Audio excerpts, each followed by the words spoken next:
आप सभी से एक गंभीर मुद्दे पर बात करनी है। खेल प्रतियोगिता के दौरान कुछ बच्चे बेहद ही कमजोर और सुस्त लग रहे थे, लेकिन इसके पीछे क्या वजह हो सकती है?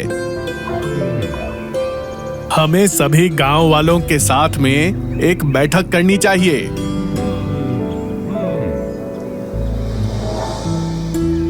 आज हमने एक बेहद ही खास मुद्दे के लिए यह बैठक आयोजित की है।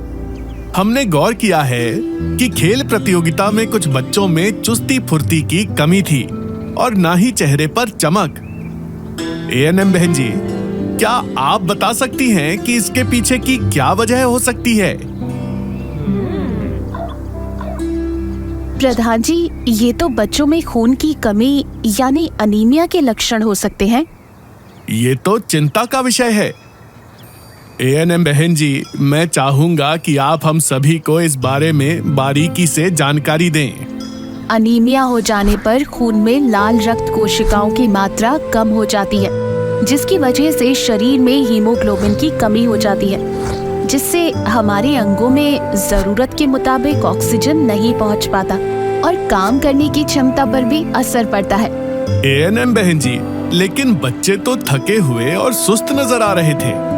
क्या अनीमिया के सिर्फ यही लक्षण होते हैं? अनीमिया के और भी लक्षण हो सकते हैं, जैसे कि आँखों, नाखूनों या हथेलियों में लालिमा की कमी, कमजोरी या चक्कर आना, बार बार बीमार पड़ना, खेल कूद और पढ़ाई में मन ना लगना और चिड़चिड़ा रहना, दिल की धड़कन का असामान्य होना। एएनएम बहन जी, आपने बिल्कुल सही कहा। मुझे भी कुछ बच्चों में एकाग्रता की कमी दिखी है और स्कूल आना भी पहले से कम हुआ है। मैं बताना चाहूंगी कि अनीमिया की रोकथाम के लिए सरकार अनीमिया मुक्त भारत अभियान चला रही है।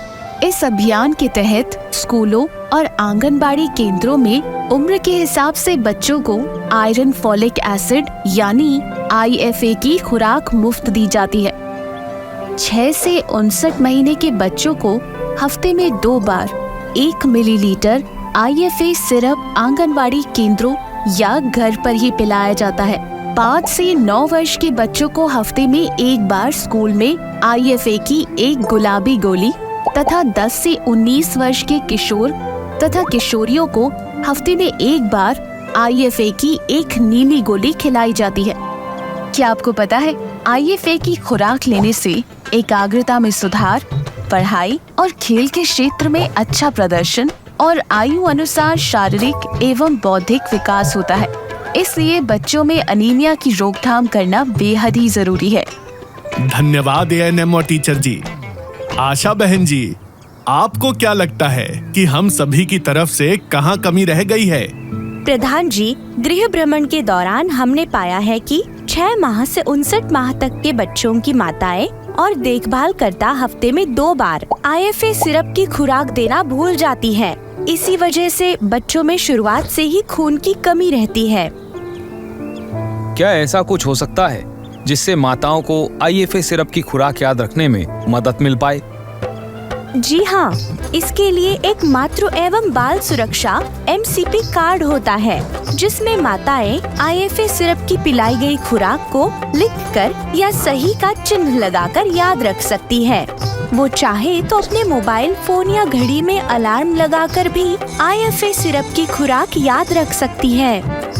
आप सभी की बातें सुनकर मुझे लगता है कि सरकार की तरफ से यह बेहद ही अहम पहल है, जिसे घर घर तक पहुंचाने की जिम्मेदारी मेरी और आप सभी की है। इसीलिए अब से आंगनवाड़ी कार्यकर्ताओं के साथ आशा बहन जी अपने गृह भ्रमण के दौरान यह सुनिश्चित करेंगी कि IFA सिरप की खुराक सभी 6 से 59 माह के बच्चों को पर्याप्त मात्रा में दी जा रही हो। जी प्रधान जी। साथ ही एएनएम दीदी तथा संबंधित अधिकारी यह सुनिश्चित करें कि सभी उपकेंद्रों, स्कूलों और आंगनवाड़ी केंद्रों पर आयरन सिरप और गोली की पर्याप्त मात्रा उपलब्ध हो। जी प्रधान जी। साथ ही हमें यह भी ध्यान रखना होगा कि घर पर बच्चों को आयरन और विटामिन C से भरपूर खान पान दिया जाए और स्वच्छता का खास ख्याल रखा जाए। IFA की खुराक के साथ साथ बच्चों को पेट की कृमि से बचाव के लिए एल्बेंडाजोल की गोली भी सरकार द्वारा दिए गए दिशा निर्देशों के अनुसार स्कूल और आंगनबाड़ी पे दिया जाना चाहिए। अनीमिया की रोकथाम के बारे में अपनी सभी ग्राम बैठकों में भी चर्चा करेंगे। साथ ही हम यह मुद्दा हमारी ग्राम स्वास्थ्य स्वच्छता एवं पोषण समिति की बैठकों में भी जरूर उठाएंगे। गांव की सभी समितियों के सदस्य जैसे स्वयं सेवक समूह, युवाओं के समूह आदि अनीमिया की इस समस्या के बारे में जागरूकता बढ़ाने में अहम भूमिका निभाएंगे। हाँ, याद आया, ब्लॉक की बैठकों में भी बताया गया था कि अनीमिया मुक्त भारत प्रोग्राम की निगरानी और इस विषय पर घर घर जानकारी पहुंचाना सभी पंचायत एवं ग्राम स्वास्थ्य समिति के सदस्यों की जिम्मेदारी है, ताकि हमारे बच्चों का मानसिक और शारीरिक विकास बेहतर होगा। हम सभी साथ मिलकर अपने गांव को अनीमिया मुक्त बना सकते हैं। क्या आप सभी गांव वाले इस कार्य में मेरे साथ हैं? हम सब आपके साथ हैं जी। आइए जुड़िए इस पहल में और बनाइए अपने गांव को अनीमिया मुक्त।